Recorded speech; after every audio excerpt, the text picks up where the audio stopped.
She was the flyer. She's the one that they would, get and throw into the air. She was this cute, petite, tiny little girl with just a head full of long blonde hair. She wasn't afraid of heights. In fact, she wasn't really afraid of anything. We had noticed she had just gotten weak.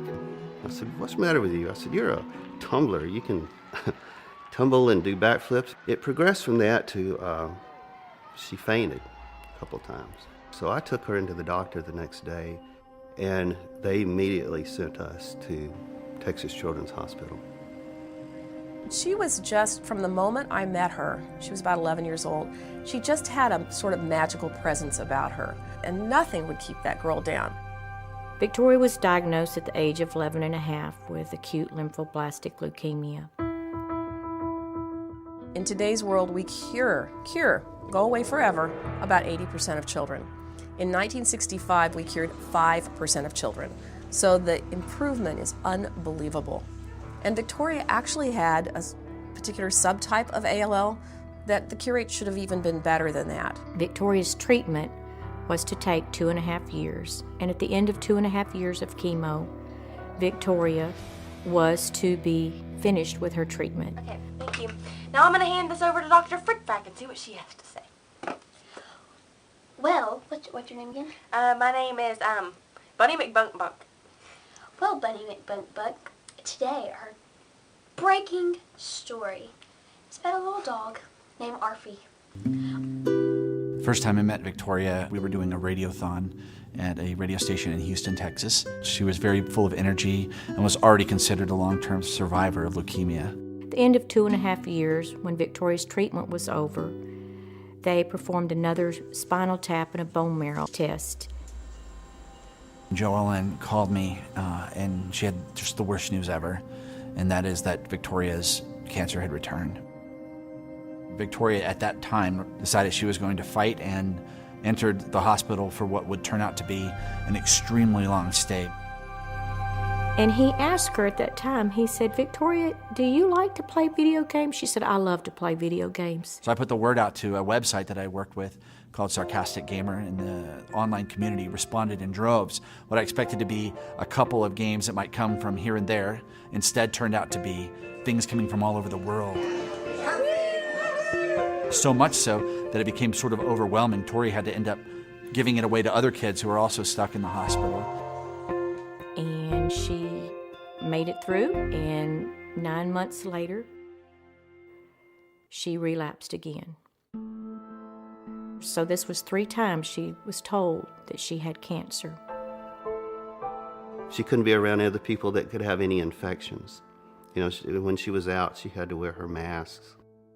During this time, Victoria contracted a fungal infection, which is from a very low immune system, and she had little to no immune system left. And I asked her what she wanted for Christmas, and she said, "I'd really just like to get out of this hospital and go see Christmas lights. Christmas lights are something my family and I go see together all the time, and I can't even leave to go see Christmas lights." And after about 10 minutes, we rolled back upstairs to her room, and we had our picture made in front of a little Christmas tree. And I said goodbye. In that picture is one of my most prized possessions, because it was taken just moments before I saw my friend for the last time. And Victoria passed away before I could get back to see her.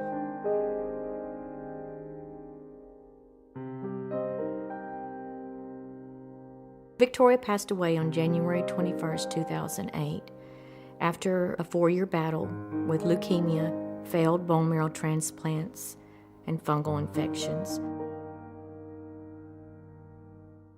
It was as a result of Tori's death, sitting at her funeral, that I made up my mind that I needed to be doing this, not just a couple days a year with a radiothon, that I needed to be doing this with my life. Doc wanted to do something special for Victoria, in memory of Victoria. And he came up with a fundraiser called Extra Life. And this fundraiser would be for the gaming community. It just occurred to me that gamers should be able to do the things they love to help sick and injured kids as well. And so Extra Life was born. 1,200 gamers showed up on October 15th in 2008.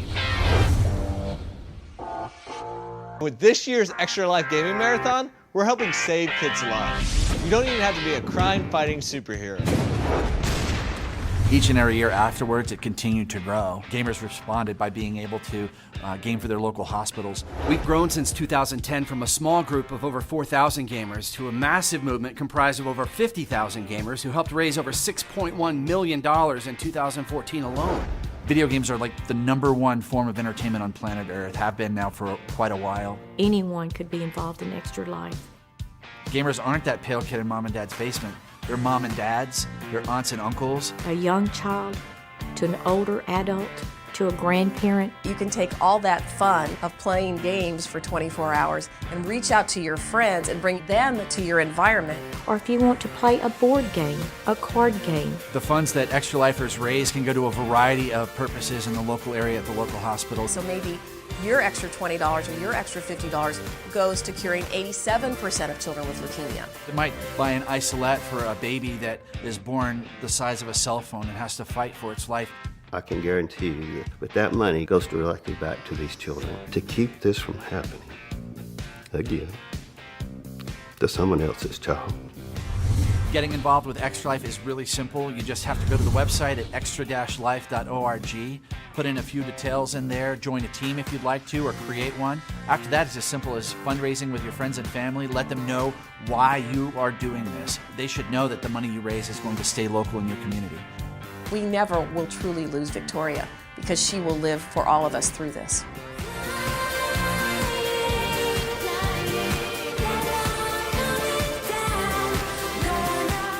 It started with a little girl in Orange, Texas.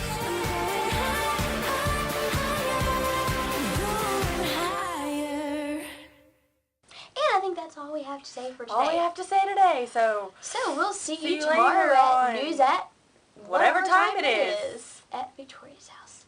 Bye.